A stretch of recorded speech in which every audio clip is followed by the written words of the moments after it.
वाराणसी, ये नाम सुनते ही घाटों की तस्वीरें सामने आती हैं, है ना? और हर घाट की अपनी एक अलग कहानी, अपनी एक अलग पहचान है। लेकिन आज हम एक ऐसे घाट की बात करने वाले हैं जो सिर्फ पत्थर की सीढ़ियां नहीं, बल्कि वाराणसी की आत्मा का एक शांत, युवा और दुनिया से जुड़ा हुआ कोना है। तो चलिए आज चलते हैं अस्सी घाट और समझते हैं कि क्या है इसकी ये अनोखी पहचान। अब देखिए, वाराणसी में घाट तो बहुत हैं, पर हर घाट एक जैसा नहीं है। हर घाट की अपनी एक एनर्जी है, अपना एक माहौल। और इस फर्क को समझना होना तो सबसे अच्छा तरीका है कि शहर के दो सबसे मशहूर घाटों को आमने सामने रखकर देखें। ये जो तस्वीरें हैं ना, ये फर्क एकदम साफ कर देती हैं। एक तरफ है दशाश्वमेध घाट, वो भव्य आरती, वो शोर, वो भीड़, मतलब पूरी तरह से शक्ति का प्रदर्शन। और फिर दूसरी तरफ है अस्सी घाट। यहाँ शांति है, साधना है, एक ठहराव सा है। कह सकते हैं कि एक घाट कर्मकांड का सेंटर है तो दूसरा एक्सपीरियंस का। तो सवाल ये है कि अस्सी घाट आखिर है कहाँ? अच्छा, ये वाराणसी का सबसे दक्षिणी, मतलब सबसे आखिर वाला घाट है। और इसकी लोकेशन जियोग्राफिकली और स्पिरिचुअली दोनों तरह से बहुत खास है। क्यों? क्योंकि यहीं पर अस्सी नाम की एक छोटी सी नदी, एक धारा आकर पवित्र गंगा में मिलती है। मतलब ये एक संगम है। लेकिन इस घाट का नाम अस्सी ही क्यों? इसके पीछे कोई मामूली वजह नहीं है जी। इसके पीछे छिपी है एक बहुत ही, कह सकते हैं, नाटकीय और पावरफुल पौराणिक कथा। एक ऐसी कहानी जिसका सीधा कनेक्शन एक तलवार से है। तो यही सवाल मन में आता है कि भाई ये अस्सी नाम, ये आया कहां से? इसका मतलब क्या है? कुछ गहरा मतलब है क्या इसका? इसका जवाब मिलता है संस्कृत में। देखिए, संस्कृत में अस्सी का मतलब होता है तलवार। हाँ, वही तलवार। और बस यही एक शब्द इस घाट की पूरी कहानी की जड़ है, उसकी नींव है। तो कहानी कुछ यूं है कि जब देवी दुर्गा ने राक्षसों को हराया तो जीत के बाद उन्होंने अपनी तलवार यानी अपनी अस्सी जमीन पर फेंकी। और माना जाता है कि जहां वो दिव्य तलवार गिरी, ठीक उसी जगह से एक नदी की धारा फूट पड़ी।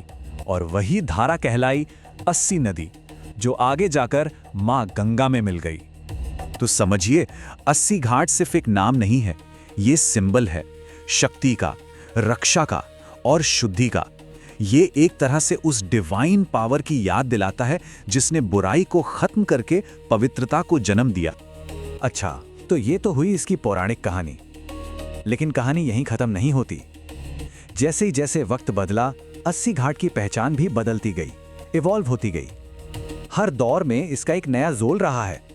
इसका सफर देखें तो पुराने जमाने में ये ऋषियों की तपोभूमि थी। फिर आया मध्यकाल, जब ये संत कवियों और भक्ति आंदोलन का सेंटर बन गया।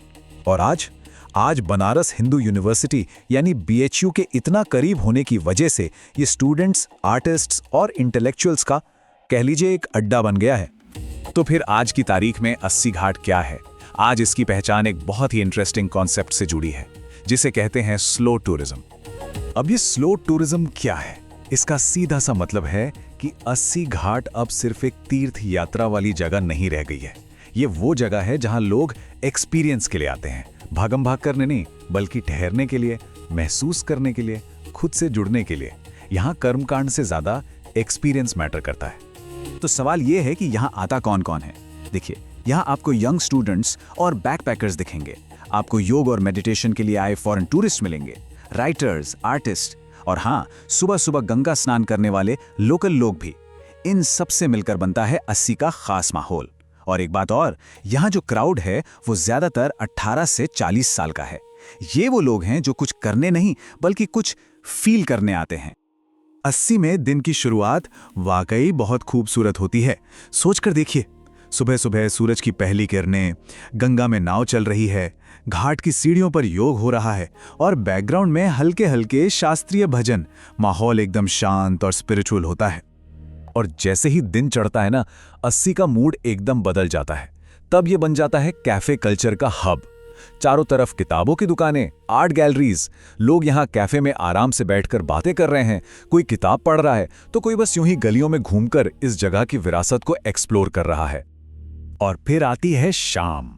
शाम होते होते अस्सी एक कल्चरल सेंटर में बदल जाता है। यहाँ की जो गंगा आरती है ना, वो बहुत ग्रैंड होने से ज्यादा इंटीमेट होती है। मतलब एक जुड़ाव महसूस होता है। और तो और यहाँ अक्सर ओपन माइक सेशन और छोटे मोटे म्यूजिक प्रोग्राम्स भी होते रहते हैं जो इस जगह को एक क्रिएटिव एनर्जी से भर देते हैं। तो ये तो है आज का 80 घाट, लेकिन सवाल ये उठता है कि यहाँ से आगे क्या? इसका असली पोटेंशियल क्या है? इसका फ्यूचर कैसा हो सकता है? देखिए, इसकी पहचान को और भी बेहतर बनाने के लिए बहुत सारी संभावनाएं हैं। जरा सोचिए, यहाँ एक इंटरनेशनल योगा फेस्टिवल हो, या फिर गलियों में स्ट्रीट आर्ट और स्टोरी टेलिंग वॉक्स हो, हर हफ्ते कल्चरल इवनिंग्स। ये सब ऐसे आइडियाज हैं जिनमें खर्चा तो कम है, लेकिन इनका कल्चरल इम्पैक्ट बहुत बड़ा हो सकता है। तो आखिर में अगर 80 घाट के पूरे एसेंस को, इसके पूरे सार को बस एक लाइन में बताना हो तो वो ये होगी: ये वो जगह है जहां वाराणसी की आत्मा शांत है, यंग है और दुनिया से कनेक्टेड है। और सच कहूं तो यही इसकी सबसे यूनिक पहचान है। और आखिर में हम एक बड़ा सवाल छोड़कर जा रहे हैं। अपनी इस खास एनर्जी और पहचान के दम पर क्या 80 घाट इंडिया का अगला ग्लोबल वेलनेस हब बन सकता है? इस पर सोचिएगा जरूर। अधिक जानकारी और अमेजिंग टूर पैकेज के लिए विजिट करें www.jullutrip.com। कॉल या व्हाट्सएप भी कर सकते हैं 8881705500 पर।